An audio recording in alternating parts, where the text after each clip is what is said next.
Well, hello there. You've caught me sitting around the campfire, it seems. The campfire is such a wonderful place for stories, don't you think? I think so.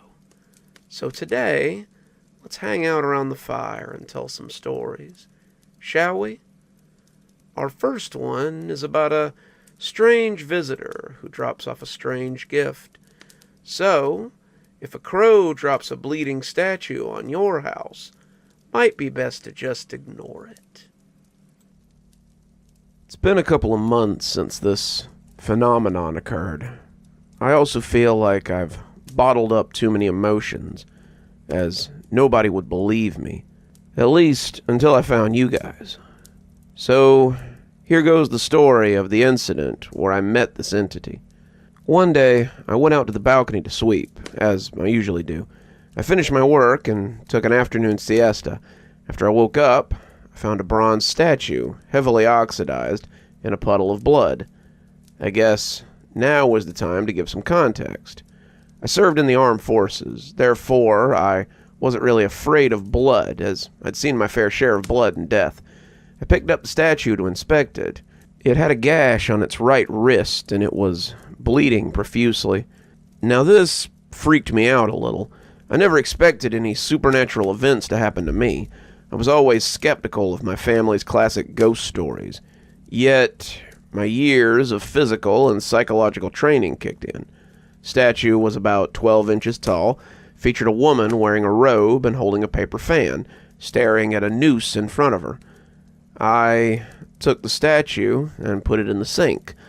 My analytical mind kicked in. I collected some of the blood for further analysis. I cleaned up the puddle and the trail of blood. Last thing I want is to be landed as a murderer by the Karen next door. I then took a bath and had a change of clothes. I also wondered how the statue had gotten there. Naturally, I checked the CCTV footage. What I saw shook me to my core. I got goosebumps and sweaty hands just looking at the footage. A crow, jet black in color, with red glowing eyes, swooped in from seemingly nowhere, dropped the statue, and flew away. It easily seemed to be able to carry the moderately heavy thing. Its movements were smooth, like a knife through butter. Its eyes, though, those eyes were glowing red. They sent shivers down my spine. They seemed to dissect me and draw me into an inescapable void. They betrayed an air of superior intelligence, yet seemed to be pleading in a way, pleading to help and take it seriously, like a trapped soul. I had to get it out of my head. I took a deep breath and decided that the next best course of action would be to call an archaeologist, or at least an art curator. I decided to check my contact list. I couldn't find an archaeologist, but I did miraculously find an art curator, a former friend of mine at university. I called her and asked her to come to my house immediately. She lived about 2 hours away. I promised her I'd make it worth her time. She told me she'd arrive the next day, it already being late. I decided to take dinner and fall asleep. I woke up to a pecking and cawing in the middle of the night. It appeared Mr. Crow had come to remind me to take this seriously. Well, that's exactly what I was doing, though for my sake, not for its. Yet, it didn't try to enter the house or hurt me or anything. This event seemed to give me purpose in life. The endless days of drinking alone at home, sleeping during the day, drinking again, not to mention the numerous suicide attempts, had taken a toll on my body. I lived to die. I had no one, no lovers, no family, scarce few friends. The next day at about 11, I could hear the honk of Stephanie's car. She was wearing a designer dress and bag, and here I was in my sweatpants. I took her to the kitchen. I think she was expecting to see art or valuable artifacts, not a horrific old statue. She gasped and almost fainted at the stream of blood in the sink. I put her on the couch and asked her to take a deep breath. I plucked some chamomile and crushed them. I find that the smell of chamomile calms me down. and it seemed to allay some of her fears. I asked her if she had a solution to my problem. Still in shock, she replied with a hushed voice, "No." She promised not to tell a soul and promptly left, not even asking for the fee. I guess regular people are afraid of blood to an extent, and it appears that the alcohol numbs my nerves as well. The only remaining answer was to take the blood to a forensic analyst, hoping that it was human and that they could recognize the DNA. I called one of my acquaintances from the Army, who now works as an analyst. He asked me to meet him at 4 in the evening. I said that sounded fine. The next week breezed by. That is, until the day I got the results. The blood was that of Miss Mizoom, who was found murdered at her home 2 years back. The killer was never found. I had to bribe my friend to keep his mouth shut so I didn't end up in a police interrogation room. I assessed the public records relating to her case. Her body was found in a state of advanced decomposition, despite being killed only a day prior. She had acid burns and bite marks all over her body. Her house, and especially the attic, was completely trashed. I took a cursory review of her family history. Her elder sister was found dead in her room 2 years later, 4 months back. She'd committed suicide by slashing her wrist. What's more, she was found with the statue in her room. Though, why was the younger sister's blood flowing from the statue when the older was found with it? It seemed that the deaths were connected somehow. The older sister's death seemed natural as suicide could be, and that's why I'm in front of her uncle's house, uninvited, like a burglar. I'm glad he didn't just shoot me on sight. Her uncle was an old man in his 60s. He didn't seem too happy, but he politely invited me in. He gestured for me to have a seat on the sofa and got me a cup of matcha. I introduced myself as an art curator who came into possession of a bronze statue. He almost spat at me in disgust. "So you make your living selling dead people's artifacts?" I shrunk back, but calmly, as I replied, "No, I came into possession of it through an agent. I didn't know it belonged to a deceased person, till today." I continued, "I wanted to pay my respects. I was sorry for your loss." He seemed a bit more pleased and replied, "Her grave is in the Shinto shrine." I nodded my head in acceptance. I asked, "If it's okay to share, may I know why she did such a thing?" He was taken aback. He replied, "Thank you for your concern. Not even her own family demonstrated that. Kiyomori was quite attached to her younger sister. Actually, now that I think about it, she probably had an unhealthy obsession with her sister. She paid for her college tuition, funded her hobbies, advised her, and followed her everywhere, if possible, despite being a responsible adult. The only obsession she had other than her sister was the statue you talked about. The statue was that of my aunt, Kia, Mori's grandmother. She chose to end her life the same way, just like Kiyomori did." Why did she commit suicide?" I asked. "You are obviously a curious person. I'll humor you. My aunt was forcibly married to a corrupt administrator. When she threatened to demask him, he turned public opinion against her and managed to get her arrested for adultery. She was sentenced to be hanged, but cut herself a day before. Her only choice was the noose or the blade. The statue was a commemoration of her honesty." I thanked him and walked to the front door, absent-minded, trying to fit the pieces of the puzzle together. As I walked out, I sensed a tingling on the back of my spine. I turned my back to see a pair of glowing yellow eyes staring back at me. It suddenly skittered away, with its body not to be seen. I'm not proud of what I did next. I ran through the street as fast as I could and reached home in record time. I opened a can of beer and turned on the TV. I doubted the soundness of my mind, and I thought my eyes were maybe playing tricks on me. Yet it had to be true. After all, I was sober back then, and My eyesight did save me back in Afghanistan. Also, in no way am I going to get killed like another horror movie protagonist. I don't think I'll knock on doors or investigate directly. I loaded my concealed Remington and disabled the safety. I'm going to sleep with it every day. I'll tell you a secret. Sometimes when I sit around the fire, I like to make little bets with myself on which one of the logs is going to burn through first. I know, it's a little weird, but it's something I've done since I was a kid, and I guess it's a hard habit to shake. We all have the problem with earworms sometimes. No, not literally, but you get a song stuck in your head and it's all you can think about. You seem to hear it everywhere. But when this person hears a strange song, it may not turn out to be quite so benign. I've been hearing a strange song every night for a week now. Crazy thing is, I recognize that this song isn't even in English. I've studied Latin and Cantonese in college, but this song seems to be a mixture of both. The song sounds as if sirens are singing it. The song doesn't even rhyme. The worst part is, it keeps putting me to sleep and plunging me into a world of nightmares. I listened for over a week now, and I think the song goes something like this.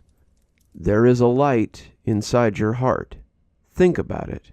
Your light is death. Your God is false. You will pay for your sin. Let us guide you, show you your true hell. You will know your sin, and you will be guided to better morals. I go to church every Sunday to find the answers, but I keep only seeing a trap door opening. I keep going to fortune tellers, but they never saw a good future for me. The night this all started was the first time I had the nightmare. The same nightmare I've been having for a week and 5 days now. This is how the nightmare goes. I wake up on a rocky floor that smells of brimstone. The sky is a deep purple, close to black. I wake up just as the world's sun is setting. The sunset appears to be beautiful. It's in a deep orange and purple range. Then I see figures appearing like biblical angels. But these things slowly turn into clownish creatures, as though they were taking off their masks of some kind. I hear a childish laughter that slowly turns cruel, and after a minute, it's even crueler than that. By the 5-minute mark, it's turned into a fiendish cackle. The first angel says, "How foolish that your Bible has taken its full effect on you." The second one says, "Oh, you should have learned what a demon Abraham is." The third one says, "All right, sishet man, how do you feel about having what you've done to the true saints done to you?" Before the first insult finished, I would wake up in a cold sweat. I've been remembering this nightmare because of its reoccurrence. This morning, after I attended church, I felt a cold chill. Not like the usual chill. This felt like ice, all over my body all at once. It felt like I walked through something. I found my wife at her desk, writing some sort of paper. I peeked only to find that she had divorce papers in front of her. "Martha, what are you doing? This marriage can't go on any longer. My friends keep telling me I should go find a more suitable man. Well, I have found one." "But why?" "Don't but why me, Samuel. My friends don't want me to be with you anymore, and I have closed my ears to reason for too long." "Why, Martha?" "Listen, Samuel, you and your religious crap can go to hell for all I care. You support slave labor, and you call for the elimination of my friends, and worst of all, you forced me to marry you just to make your church happy. It's time I listened to my heart and left you, you right-wing idiot." She stormed off then, luggage behind her. She drove off in our car and sped off down the highway. I assumed she was going to a court to go through with the divorce. Anyway, I decided to take a cat nap this afternoon and nearly crapped myself at the same nightmare hit me. But no song was sung to me that time. I went straight into the nightmare as soon as I closed my eyes. Maybe that song was an incantation of some form.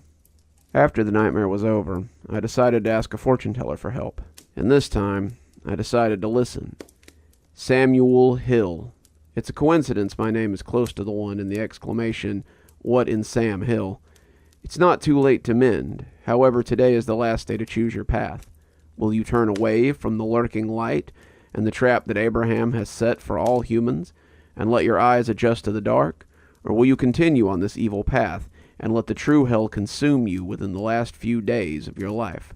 Whichever you choose, it may not change what you have done for your cult, but your future will be affected by what your heart lets you choose. However, I sense that it is unlikely you will change your ways. The probability of you having the ability to turn away from the church and the deadly trap it has set is less than 1%. But that doesn't mean that you can't change. But if you do manage to know your sin and change and help others, come see me again. I will see the results of what you choose.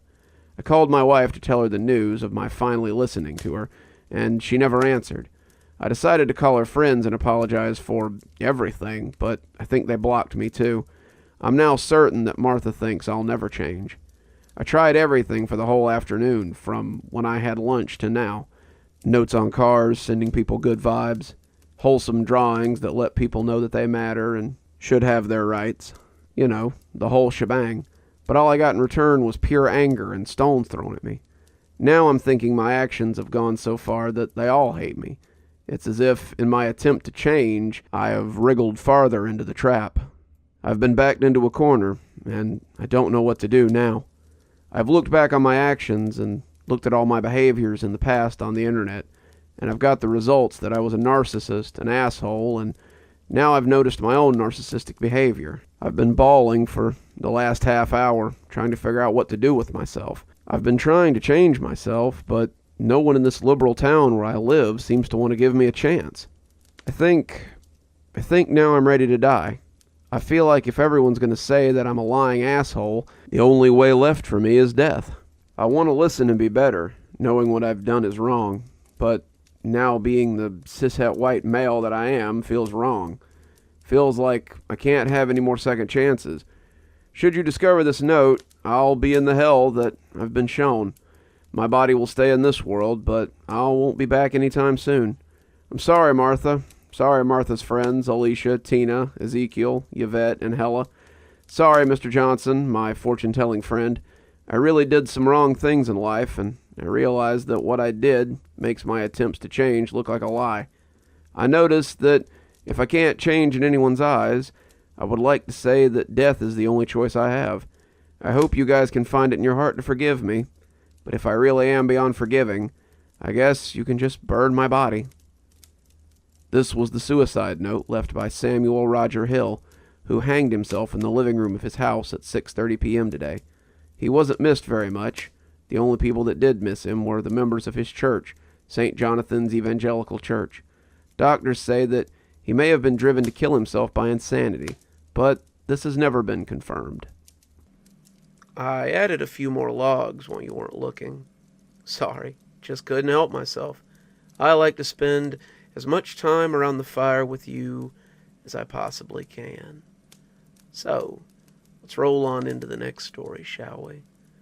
We all have health problems sometimes. I'm not going to lie, I really don't have a good lead into the story. So, sometimes something, dripping and dropping. Enjoy. At first, I ignored the dripping sound. I figured it was just raining, but the drip just wouldn't stop. No matter where I go, it's there. I've searched the whole house by now for the source, but no matter where I stand, it seems to be coming from over my head. I called a plumber. They should be here between 10 and 2. I'm really hoping for 10. Sound is driving me crazy.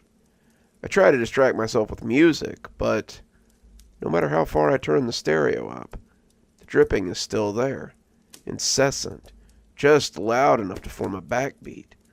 Drip, drip, drip. The plumber showed up. His eyes are red like he hasn't been sleeping. I explained the problem, and he goes to look. Yeah, I've been hearing the dripping for a couple of days now, the plumber says from under the sink. The leak clearly isn't there, but I don't say anything about it. He's the plumber, after all. It says so on his name tag, along with his name, which I'm certain he told me, but I must have forgot. The plumber keeps talking. I'm starting to think it's some kind of tinnitus because the dripping's following me around. This drip does that? I admit. I can't seem to narrow down where it is. Well, it isn't here, the plumber says, coming up from under the sink. His eyes look even redder now. I got a few more places to check, though. I follow him around the house. He weaves a bit drunkenly, and I start to wonder why his eyes are so red. Just my luck. I get a plumber who can't find the drip because he's hitting the bottle of scotch. Been getting a lot of these calls, the plumber slurs. You're lucky we could get you in. Seems like everyone has a leak they can't find these days. Just find it, I say. The tapping, dripping, dropping, clanking sound makes it hard to be patient. Maybe that's why the first thing I thought when the plumber dropped to the floor was, I'm supposed to be thankful for this alcoholic showing up. My second reaction is better, as it clicks with me that something's seriously wrong with this guy. I sink to the floor beside him and reach out. I call his name, which I only know because of the nameplate on his chest. I've forgotten his name even as I say it. He doesn't respond. Little pool of blood spreading on the floor from his nose. The next bit happens in a whirl. I call 911 and the paramedics show up. One of them has bloodshot eyes, and I find myself staring at that rather than at the corpse on the floor, because by then I know the plumber's dead. He hasn't so much as blinked since he fell to the floor. They take the body away and leave me with a little pool of blood slowly congealing on the tiles in my kitchen. When I head to get some towels to clean it up, I pass the bathroom mirror. My eyes look a little bloodshot too. Probably the dripping. Makes it hard to sleep at night. Though, maybe it's time to pick up a bottle of scotch myself. I'm not usually a heavy drinker, but something to help me relax a bit. The next day I'm sitting in my living room with the TV blaring in a doomed attempt to drown out the drip, drip, drip. A report comes on the news that catches my attention, mainly because I recognize the plumber's face. The familiar plumber's snapshot is alongside a few others on a screen cap. The details of the report are hard to concentrate on as the drip, drip, drip seems to wind in among the calmly stated facts from the news reporter. But even with that, I managed to get the basics. The people on screen, including my plumber, are all dead. That part makes sense. The rest doesn't seem to compute properly, even with my limited knowledge of biology and how the body works. The findings in his death don't feel right.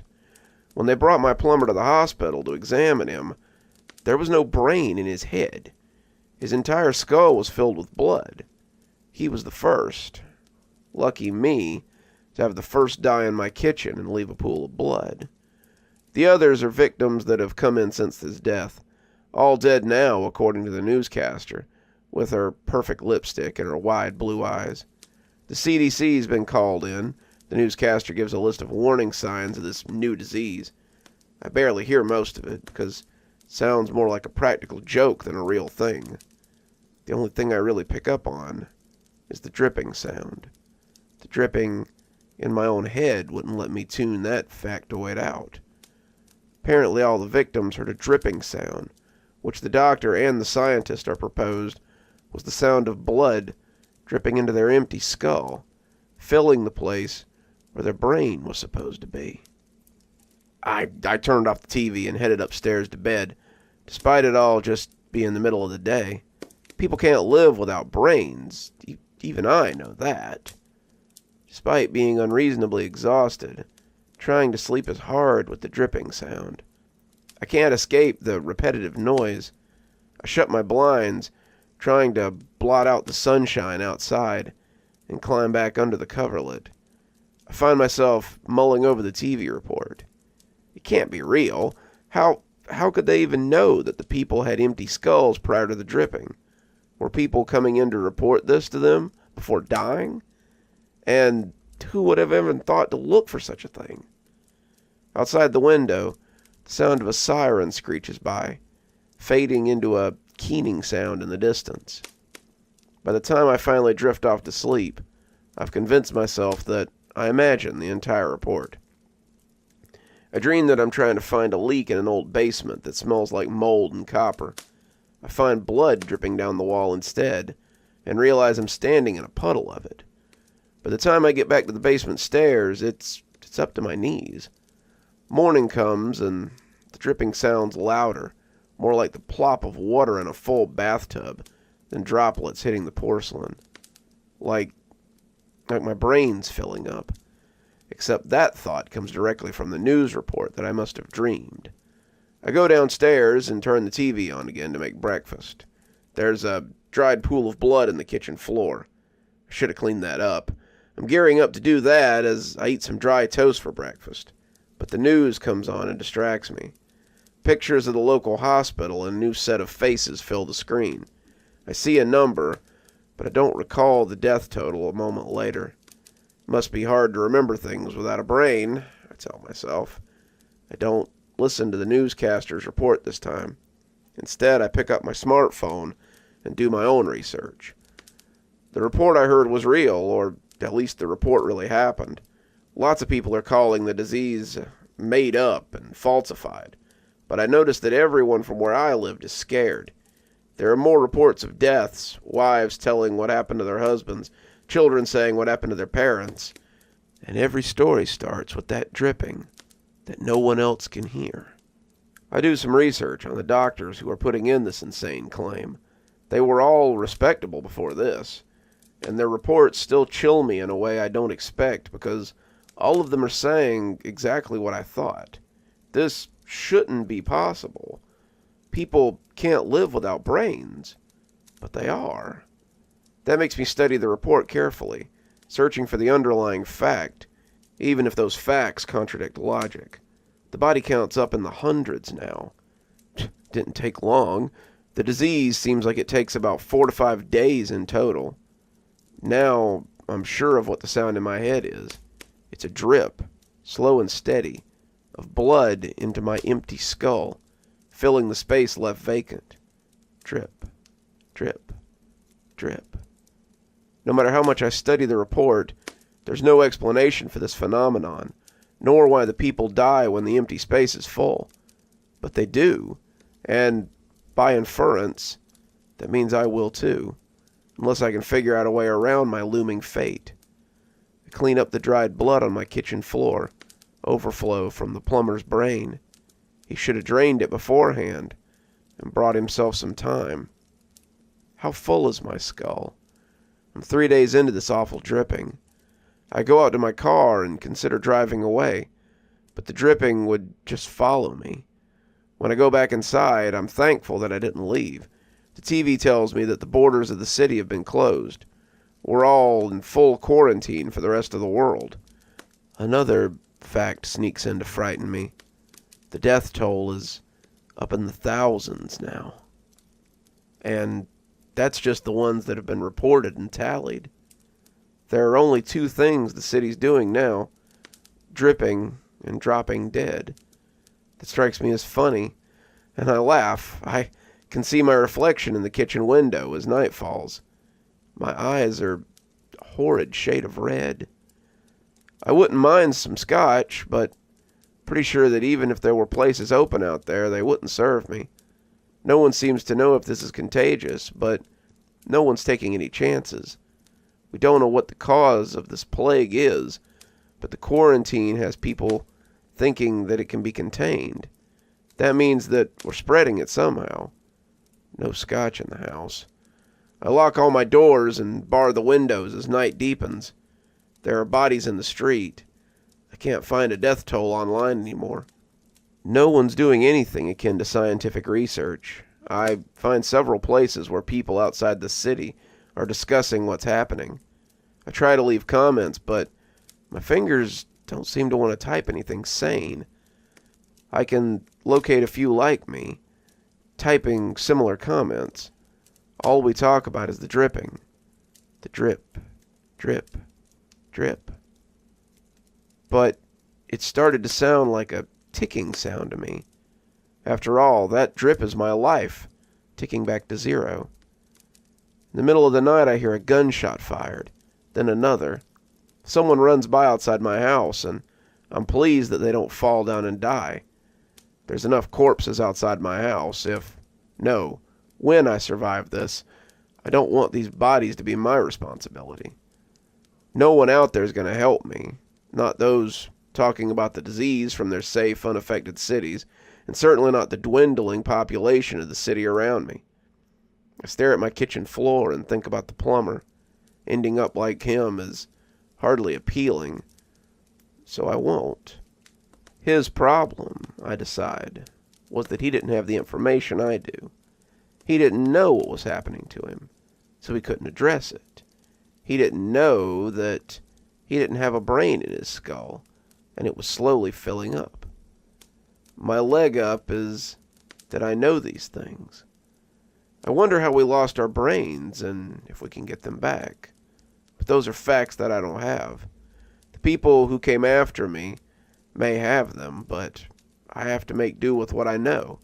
And what I know is that my skull is filling up with blood, and I'll die. A smile spread across my face. I feel it stretching unused muscles. All I have to do in order to not die is not let my skull fill up. I head into the garage and dig in the tools there. I find my drill and bring it inside. Safety first. I wash and sanitize the bit, then I leave my sink faucet on. I figure I can wash and rinse the thing as I go in if it becomes necessary. Good thing I know my sink doesn't leak. I giggle a little. I'm getting silly. It's all the dripping, I guess. I tell myself it's hard to focus with the dripping, and maybe, just maybe, it's hard to think clearly with no brain. The best place to go in, I decide, is the dead center of the skull. I don't need to worry about hitting my brain, after all. I plug the drill in and put the bit where it belongs. I picture the blood coming out of the plumber's nose. Obviously, that doesn't work as a drain before death, but I'm smart enough to create my own drain. My head would never fill up. Nope, I'll just let that pesky dripping blood drain out the front. The back might have been a better choice. Not to mess up my face, but I can't properly reach back there. Forehead it is, I guess. I turn the drill on and press it to my forehead. You'd think it'd hurt a lot, but the truth is, it doesn't hurt all that much at all. After the first surprise jolt, it's more like a toothache. Nasty, but localized. And the knowledge it would be over soon kept me going. The drill bit pops through the other side of my skull. I feel it because the resistance is gone, and the drill just slides forward. I pull it out and tipped my head over the sink, letting the blood drain out and get washed away by the flow of water. I wonder who else has thought of this as I clean up bone fragments and blood from the kitchen. Then I wander into my living room. I don't turn on the TV. I can't hear it over the dripping anymore. People are screaming outside. I feel sorry for them. I figured it out. I'm safe, but they're still out there, in the worst of it. I go to the window and look out, peeling back the curtain. The world is fresh and new, vital. It looks redder than it did before. It's actually a little hard to see. Oh, I should have thought of that. The blood is draining into my eyes. Not dripping now, but there's a lot of red, more than the tiny drips could account for. Can't see anything through the blood dripping over my eyes. I do hope you made it through that last one. I know, it's a bit of a doozy, but I'm glad you're still here, soaking in all this warmth with me and just enjoying the day. I love to explore old things. I don't know if you do too, but it really makes me nostalgic for times gone by. So, when the subject of our next story stays in a room that he hasn't stayed in a while, he discovers some things that he may wish had stayed forgotten. I implore you not to go looking for room 313. The taxi jolted to a stop in front of the hotel, a monolith of grandeur and forgotten glamour. I paid the driver and stepped out, scanning the facade that had stood the test of time, hiding within the walled secrets that the city had tried to bury. My name's Michael Turner. I'm a detective by trade and obsession. I guess you could call me grizzled, hardened by years of chasing shadows in this unforgiving city. Today, I was to face an enigma that had danced just out of reach of law enforcement for decades. Room 313. As I walked towards the ornate entrance, memories of my last failed investigation ambushed me. I blinked against the sudden sting in my eyes. Emily, my partner and the more optimistic half of our duo, was gone. Our last case had taken her away, stolen by a faceless criminal we'd never managed to apprehend. Her loss was a wound, fresh and raw, and it had only served to drive my determination deeper. Not for revenge, but for justice, for answers. And that's what led me to room 313. Check-in was smooth. The concierge barely betrayed any surprise when I requested the key to the infamous room. His eyes held a flicker of something, though. Pity, maybe fear, doesn't matter. I grabbed the key and headed towards the elevator, the gleaming brass number 313 engraved on it, a constant reminder of my purpose. The hallway leading to 313 was surprisingly mundane. The carpet was dull, nondescript patterns that seemed completely at odds with the stories tied to it. It reminded me of the countless crime scenes I'd been to over the years. The mundane wrapped around the macabre. Reality dancing a deadly waltz with the unseen. I slid the key into the lock, the door creaking open, that had become a character in the city's darkest nightmares. I dropped my bag by the bed, the simple action resonating in the silence. Room 313. How many lives had it claimed? How many stories had it silenced? Each death was a question, each victim a mystery.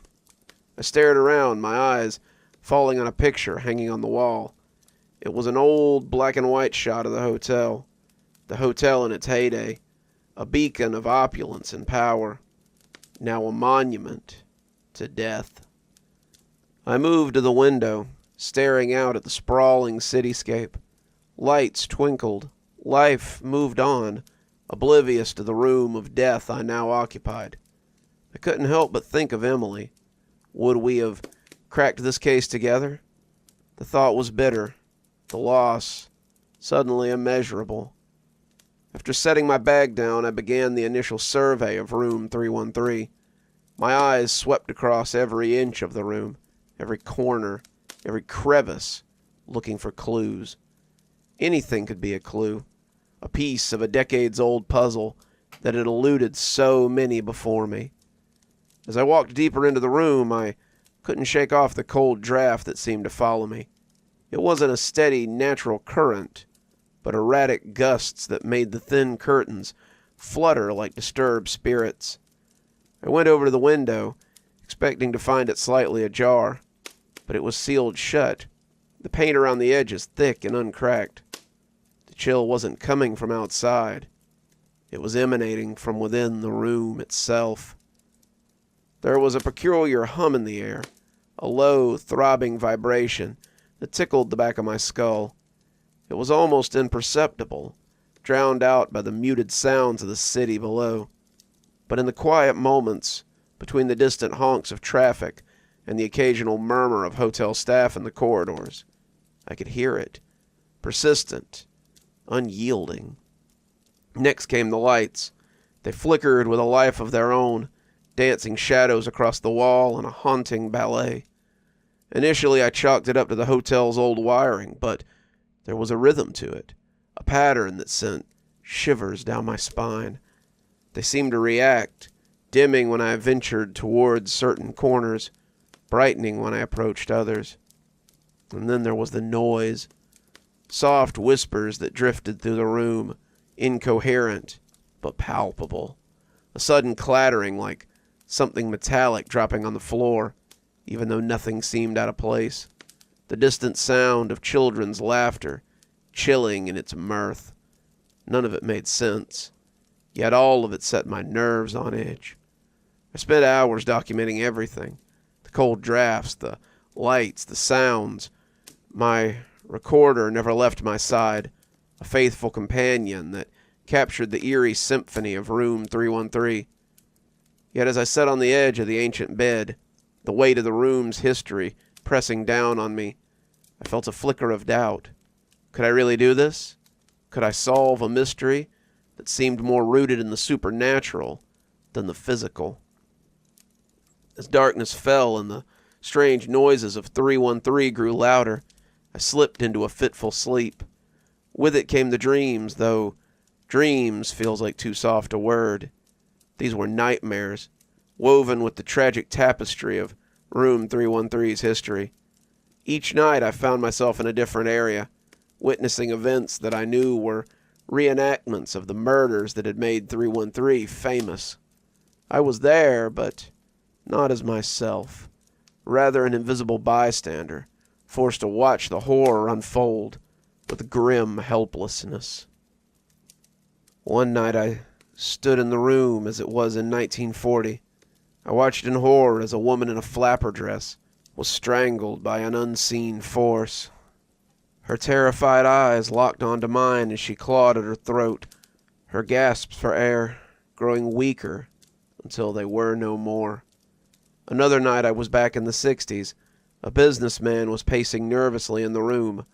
Suddenly the lights went out, and when they flickered back, his lifeless body lay sprawled on the floor, his eyes wide open in an eternal stare of fear. Each dream was a horrific puzzle piece, a chilling glimpse into the atrocities that room 313 had witnessed. They weren't just dreams. They were echoes of the past, reaching out to me, pleading for me to uncover their truth. While they provided crucial insights into each murder, they also took a heavy toll on my mental health.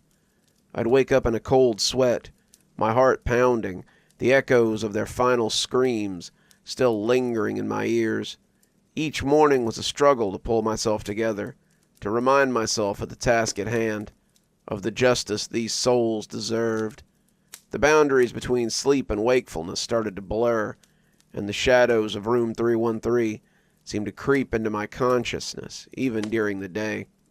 The constant whispering, the flickering lights, the reoccurring nightmares began to gnaw at my sanity. My hands shook as I pored over my notes, the victims' faces merging into one another, their terror becoming my own. The distinction between night and day began to blur in room 313 as the supernatural happenings became my reality. The room, like an entity in its own right, started revealing itself to me. Ghostly apparitions began to manifest during the waking hours, their eternal forms flickering in and out of existence, like phantoms caught in a limbo between the past and the present. A spectral woman in a flapper dress would point to a hidden compartment under the bed, leading me to a pearl necklace, her eyes filled with a desperate plea. The translucent figure of the businessman from the 60s would appear next to the window, his hands reaching out towards the view outside, where a long-forgotten sign revealed the name of his company. Each apparition led me towards clues, their spectral guidance a chilling beacon in the darkness. As I pieced together their stories, their ties to room 313, an eerie pattern began to emerge. The victims, all from different eras, shared one commonality: their birthday. Strange enough, it was the same as mine, a chilling coincidence that sent a shiver down my spine. It was as if 313 had chosen me, not just to reveal its secrets, but also to tie me to it in a deadly narrative. It seemed impossible, surreal even, but the evidence was right there. Birth certificates, diaries, newspaper clippings, all painting a chilling picture of shared fates and cursed timelines. It was like a dark thread spun from the loom of destiny, binding all of us to room 313. My heart pounded in my chest as I sat amidst the clues, the links, the ghostly echoes of shared birthdays. I couldn't help but wonder what it meant. Was I just another character in this twisted tale, my fate tied to room 313, just like the victims before me? Or was I here to break the cycle, to finally shed light on the dark enigma that had claimed so many lives? As I delved deeper into the mystery of room 313, an undercurrent of unease grew stronger, wrapping itself around the room like a chilling shroud. The once benign whispers turned into malicious growls. The temperature dropped dramatically, and an ominous feeling of being watched began to haunt me. One afternoon I was flipping through a victim's diary, and the room's chandelier began to swing violently, almost as if in protest. Before I could react, the heavy fixture plummeted down, crashing onto the spot where I'd been sitting seconds ago. The close call left my heart pounding in my chest, my mind grappling with the reality and the danger I'd narrowly avoided. The very next day, while I was studying the faded pictures of a victim, an icy gust of wind whipped through the room, extinguishing the lights. The darkness was suffocating, impenetrable. A floorboard creaked, followed by a muffled sound of an approaching entity. I held my breath, feeling an intangible presence closing in. As a searing pain shot through my arm, I ignited my flashlight, revealing a shard of glass slicing into my skin. A mere second later, and it could have pierced my heart. Each encounter with the room's vengeful spirits left me with a chilling realization. The ghosts of room 313 were growing more hostile. Their spectral warnings had turned into lethal threats. It was as if they were warning me off, their spectral forms forming deadly traps around each clue I discovered. But why? Didn't they want me to solve the mystery? Weren't they crying out for justice, their stories begging to be heard? The malevolent resistance puzzled me, only fueling my determination to seek the truth. While going through a trunk filled with old photographs, I stumbled upon an aged black and white picture of a grand party. It was held in room 313, which was far more opulent and lively than its present state. At the center of the revelry stood a distinguished man, no doubt the hotel's founder, surrounded by well-wishers. The back of the photograph bore the date, the same birthday that connected me, the founder, and the victims. An unsettling realization dawned upon me. Room 313 was where the hotel's founder, who also shared our peculiar birthday, held his grand birthday celebration. But amidst the joy and the laughter, a dark cloud loomed, a tragedy that would forever taint these walls. In a dusty, forgotten corner of the room, I found a secret drawer camouflaged in the intricate woodwork. It held a leather-bound journal, its pages brittle with age. The script inside revealed the chilling past of room 313. The entries were from the hotel's founder, documenting his life, and more importantly, his birthdays. One entry in particular was smudged with something that looked suspiciously like dried tears. It told a harrowing tale of a birthday party gone horribly wrong, an act of betrayal that ended in a bloody feud, resulting in several deaths, all born on the shared date. The founder himself, guilt-ridden and desolate, met a tragic end within the cursed walls of room 313. A chill ran down my spine. That was the genesis of the curse. The room, steeped in guilt and fury of the bloody birthday event, became a vengeful entity, forever haunted by its past. It was as if the special energies were anchored to that fatal event, repeating the cycle of death on a shared date. And here I was, another soul born on that cursed day, standing amidst the spectral remains of the past. I was targeted, drawn into this macabre dance of death and hauntings by a date that was supposed to be a cause of celebration. Armed with my newly discovered evidence, I marched to the hotel's management office. The door to the manager's office was imposing, heavy mahogany that spoke of the grandeur this place had once held. I knocked, and the door creaked open, revealing a man hunched over a mountain of paperwork.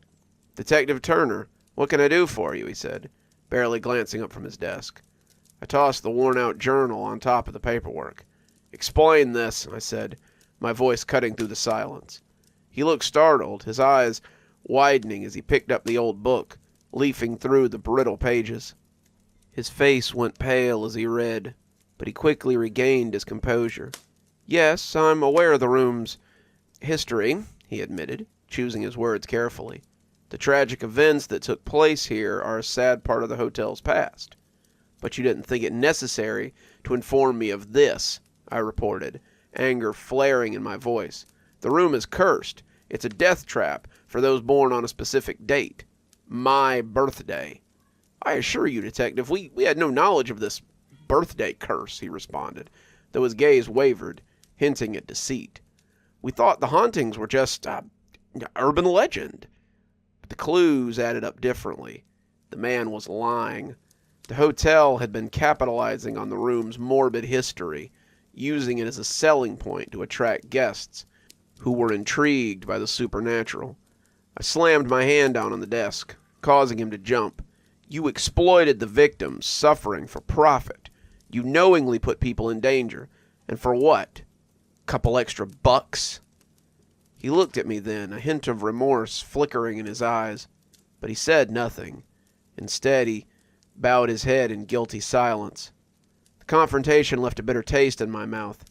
I had to uncover the truth, a truth the hotel manager had chosen to ignore. Room 313 wasn't just a paranormal oddity. It was a death trap. As I stood before the room, its dark aura seemed to pulsate with unseen energy, as if awaiting my return. My heart pounded in my chest as I pushed open the door, stepping into the room that had now become an all-too-familiar haunting ground. With the room's secrets unveiled, the atmosphere felt more oppressive than before. The walls, stained with untold pain and sorrow, seemed to close in on me, but I squared my shoulders, fortified my resolve, and spoke into the silent gloom. "I know what happened here. I know about the curse." A cold wind swept through the room, sending shivers down my spine. Shadows danced in the corners, forming spectral silhouettes of their victims. "I know you're all victims of a horrendous betrayal. I promise you, I will bring justice to your untimely deaths." The response was immediate. A surge of paranormal activity washed over me. The ethereal figures appeared, their ghostly faces contorted in pain and anger. One, more solid than the rest, stepped forward. The Founder. His spectral eyes were full of torment as they bore into mine. "We seek peace," his voice echoed through the room, a chilling sound that seemed to come from every direction. "Can you offer us that, Detective?"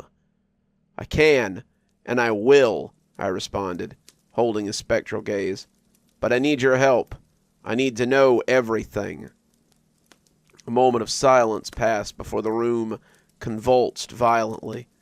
The chandelier swayed, lights flickered, and a cold gust blew around me, turning into a vortex. I felt the room closing in on me, the darkness creeping over my senses.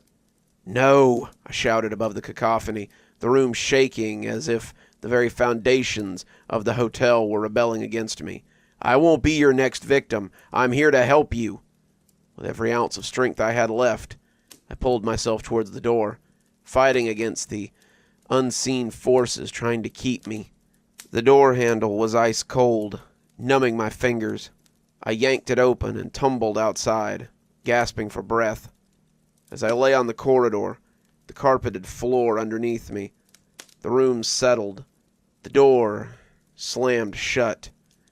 The final showdown had been draining, the room testing my resolve and nearly claiming me in the process.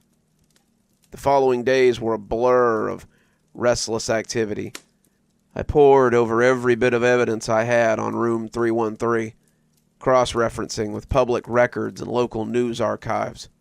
The daunting puzzle began to piece itself together, painting a bleak picture of a hotel exploiting its dark history for profit. I arranged a press conference.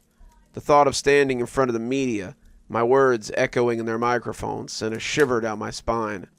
But the victims deserved their stories to be heard. As the cameras began to roll and the reporters hushed, I took a deep breath and began. Ladies and gentlemen, I stand before you today, not as Detective Michael Turner, but as a spokesperson for the forgotten souls of room 313. I told them everything. The birthday curse, the victims, the spectral encounters, most importantly, the hotel manager's role in exploiting the tragedy. Their silence told me they were shocked, but I could also see the wheels turning, connecting the dots. After the press conference, I confronted the hotel manager again.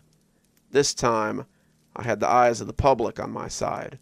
You've played with lives, disregarded the dead, and for what? I spat out, slamming the damned evidence on his desk. A bit of profit? A little thrill? The manager, pale and shaken, had no choice but to accept responsibility. We'll take steps to correct this, to remember the victims properly, he stammered, his previous arrogance long gone. The hotel was forced to address its haunted past. Room 313 was sealed with a plaque put out as a memorial to the victims, acknowledging their unjust demise. A promise of reform was made to prevent further exploitation of the paranormal events within the hotel.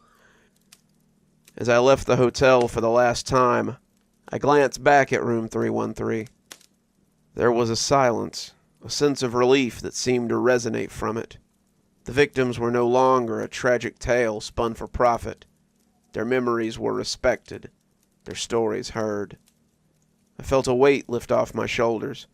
I'd carried their stories, their hopes for justice, and we had won. As I walked away, the haunting echoes of room 313 seemed quieter, softer, a step towards peace, towards redemption, for them as well as for me. Fire's burning low now. I think we've only got time for one more story before it's time to put it out and move along. We all find strange things in the woods sometimes, whether it's a discarded something or another, or a bear sleeping in the middle of the woods. We all have strange things and strange stories about the woods, especially about the Ozarks, that strange bit of Appalachia. But when longing turns out to be an Ozark hellbender, then maybe it's time to stop crunching through the woods. It was early July when I first saw the path. It was a dark point in a ring of feather bells, and it had a pole to it, an empty wanting, sitting in the tree line. I grew up in a pretty rural part of southern Missouri, in a house in the Ozarks. It was a beautiful place, and a beautiful childhood. Dad bought the land empty and built the house himself as a distraction from drinking. Mom put her foot down shortly after I was born, and Dad knew that she was right. So we bought the land, and instead of going out after work, he'd go to the land and work on the house. Giving himself a choice between drinking himself to death or building his dream house worked like a charm, and he'd been 15 years sober when he died. It hit me hard, but now I can see how lucky I was. I had him long enough to learn all about how to live near and with the land. He taught me carpentry, hunting, fishing, and all kinds of things that lots of girls rarely get a chance to learn. In the spring and fall, he'd always take a week and go out into the woods and just live there. All three of us would. We'd bring about half enough food and try to make up for the rest ourselves. Depending on the season, there were mushrooms, berries, cattails, pawpaws to collect. Dad could always sniff out a good fishing hole, too. Mom was a great camp cook. She'd usually sneak a few things from the garden into her pack. Onions and garlic scrapes, peppers, and the like. It's kinds of things that make whatever it is you're cooking smell and taste good. Dad and I would bring back fish. Mom would throw some butter in the pan, and next thing you know, the forest would smell like caramelizing peppers and garlic. We never saw her pack the good stuff, never saw her chop it, and it would just suddenly be there. We always kind of suspected witchcraft. We'd settle in with full bellies, and Dad would tell stories about strange sounds in the woods, weeping and moaning, monsters crashing through the underbrush, missing people, and the occasional scrapes left on car doors. The good stuff, I'd say. I'd get good and scared and snuggle in between them while I was still young enough to do so. I miss my dad, but it's easy to see him in all the things I do and love. There was a couple, Reggie and Laura, who lived not far away. We were neighbors, but we had 15 acres, and they had 25, so you usually had to put effort into seeing them. When Dad died, Richie took me out in the woods and showed me the most magical place I'd ever seen. It was a clearing less than a mile from our house, but it was surrounded by some pretty intimidating-looking hollers, so if you didn't know where the pass was, you'd never find it. Reggie knew where the pass was, and after that, so did I. The sun would shine in like a ray of gold, and there was a single flat boulder in the middle that you could use as a seat or a table. In the early summer, it would fill up with pink and purple spring cress, and the tree line would be ringed with toothwort flowers, all nodding and mournful. The real show came later in the summer, around July, when the feather bells would light up the tree line like a wildfire. They grow like long grasses, with a line of bright red flowers licking at the air all along the tops of them. I'd sprawl out over the boulder, feel the warmth of the sun, surrounded by those fiery extravagances of feather bells, and soak it all in. I could feel the energy of the place coursing through me. It felt connected, honest, true. It was a place of great solace for me. I'd hack out along the creek and collect some of the wisteria, then head to the pass and spend the rest of the day weaving them into baskets on my shoulder. Still soaking up the energy of the forest, Mom would occasionally come out to check on me, bring me sandwiches and the like. "This is a place of longing," she said once. "It was longing that drew your dad here in the first place. It's part of the ecosystem here." I gave her that look that teenagers give their mom when she doesn't really get it and wants to be left alone. All I'm saying is, don't get lost in it. That longing will eat you alive if you let it. If it starts getting to you, just head back to the house. I'll make a nice pie for you. I love you, sweetheart. She gave me a big hug when she said it. Once I had a good-sized basket, I went into the woods and filled it with all of Dad's favorite things, and buried it there with me. It took me all summer, but by the time I was through, I felt more connected to my dad and to the forest than I ever had. During my senior year, Laura died of cancer. I brought Reggie out to the clearing with some wisteria and a pack of food. I told him about the basket I made when Dad died, and that I'd stay out here for as long as he needed it. He was thankful. It was the last time I saw him. Mom figured he just couldn't handle being reminded of Laura and moved away. But there were rumors that he went out to the forest and just never came back. There were a couple of good years where I was always a little nervous that I'd find what was left of him during a hike. That faded with time, and I accepted that Mom was probably right. She usually was. I got a job doing carpentry after graduation and got an apartment in town. I loved my newfound freedom, being able to have boys over whenever I wanted, cook what I wanted, watch what I wanted. Every weekend, I'd go back to the house, back to my clearing. I'd get to feeling weird and itchy if I was gone for too long, like something wasn't right. There's a disconnect that happens when you live around people. Like you start to forget what's real. You start thinking that social reality is reality. That rumors and gossip and bullying and politics are real. But you can't put any of those things in your belly or rub it between your fingers to get the scent of it. Real is a rock in a clearing where I can eat pawpaws and smell the autumn leaves quickly on the way back to the soil. Real is the electric crackling of the leaves raining down and the fiery blossoms of the feather bells. All that other stuff, that's just people trying to get you to do things they want. I was 24 and sitting on the boulder reading a book when I first noticed the hollow place in the tree line. First I thought maybe a deer had come through and taken out the flowers in that area, but I just couldn't ignore it. Something about it just felt not good, but still welcoming. I could feel a wanting in my chest, a pull of uncertainty. I looked all around the path for signs of what made it. There were no tracks, no footprints, nothing, just an opening. It was damp and dark, like the bottom of a holler. The trees leaned over it and filled in the canopy so much that you couldn't see more than 10 feet down the path. It just dissolved into nothingness. The scent of decaying leaves came out of it.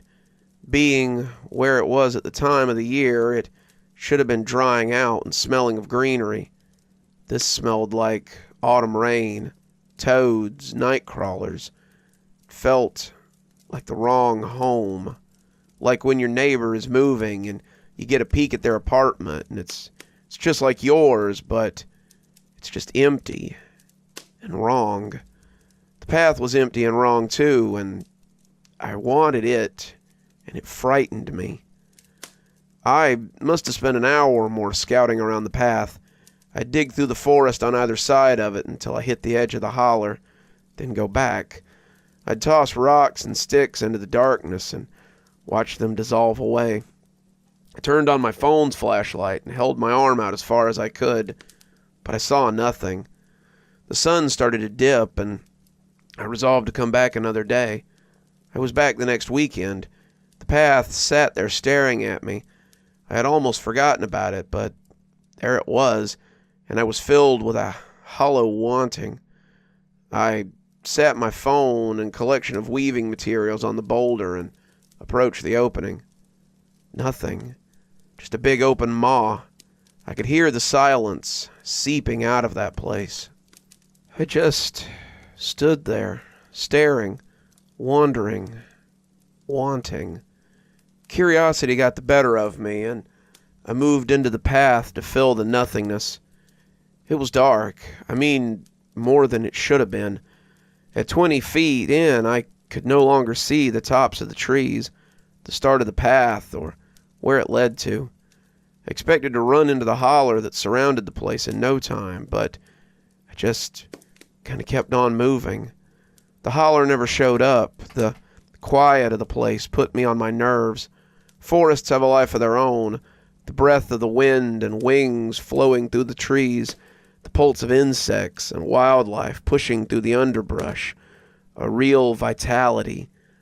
That was muted here, like when you're wearing a good pair of headphones with the sound off. It's all just turned down and filled with cotton. Cotton, darkness, and the smell of night crawlers. I turned the corner and found the biggest patch of jack-o'-lantern mushrooms I'd ever seen. It was beautiful, easily 3 feet in diameter, and crawling a foot up the side of an old stump. At night, I bet you could see them glow from 100 feet away. I stepped over carefully to check them out. You can't eat them, but let me tell you, they're a sight to behold. I wanted to behold some sights at that point. It seemed like a little fairy city. Stems led to caps, next to more stems, thick enough you couldn't see anything past them. I moved all around them, just taking it in from all sides, when something caught my eye on the forest floor. Something smooth and regular in a sea of irregularity. Man-made things stick out here. I got down and dug at the forest floor a bit and pulled out a watch. It was a nice one by the look of it. Looked like it had been there for a while. I brushed the dirt off and saw the inscription on the back. For Reggie, my beloved. My heart sank. Jack-o'-lanterns grow on trees, not people, so I wasn't worried that I'd find him, but finding his watch way out here wasn't a good sign. I felt a pang of guilt. I pocketed the watch and moved back to the path, thinking I should go let someone know. There's plenty of time to explore here later. I was filled with a deep longing, a hollowed-out desire, and I stood there, fumbling with the watch in my pocket, lost in it all. The darkness, the dampness, and the bright orange of the mushrooms. I remember my dad, Laura, Reggie, my mom, all the people who made me who I am. Reality came back in a huge crash from behind me, like a wave of trees falling in my direction. Something massive was in the woods, smashing aggressively up the trail I had just come down. I took off running the other way. Whatever it was, I wanted some distance between us. I got a couple of 100 feet down the trail and stopped. I didn't like the idea of trying to hide in a part of the forest that was new to me. Maybe I avoided the animals, but I didn't want to do so at the cost of getting lost. I stood still, leaned against a tree, and just listened. We don't get big animals here. Deer are by far the biggest, but that's it. And I know that a deer running through the forest sounds different than that. There's been some talk of buffalo, bear, mountain lions coming back to the area, but nobody has seen any of them around here. I had no idea what that could have been, but I wanted to go back home. Dad would have known. He'll tell me what it was and how to handle it, calm me down, and get me home. I caught a flash of movement at the edge of my vision, just a bit too far into the darkness to see.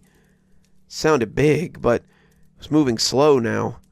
I felt the gnawing at my chest, a pulling, wanting, that hollow desire.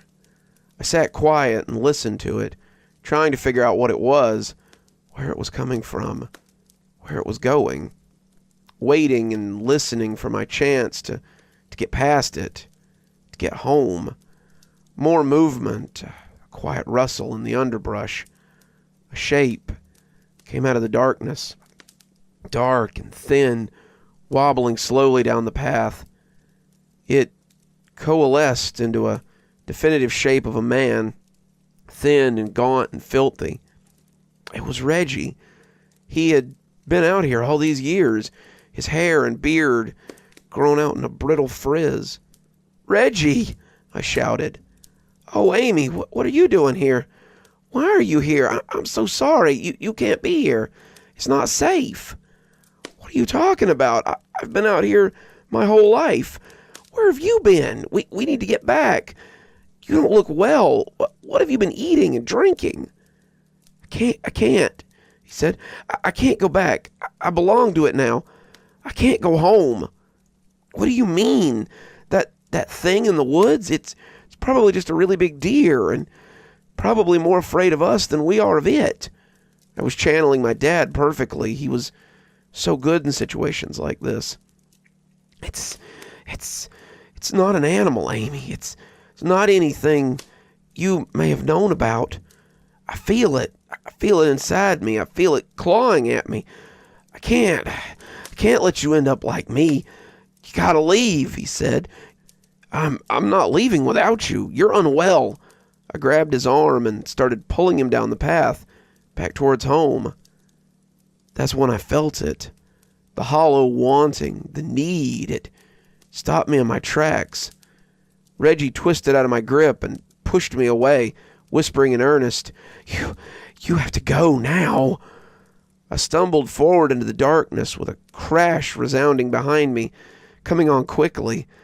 I slipped behind a rock to hide, poking my head out to see Reggie disappear down the path, into the darkness, holding his hands up and calling, I'm here! I'm here!" The crashing slowed, just on the edge of the darkness that I could see.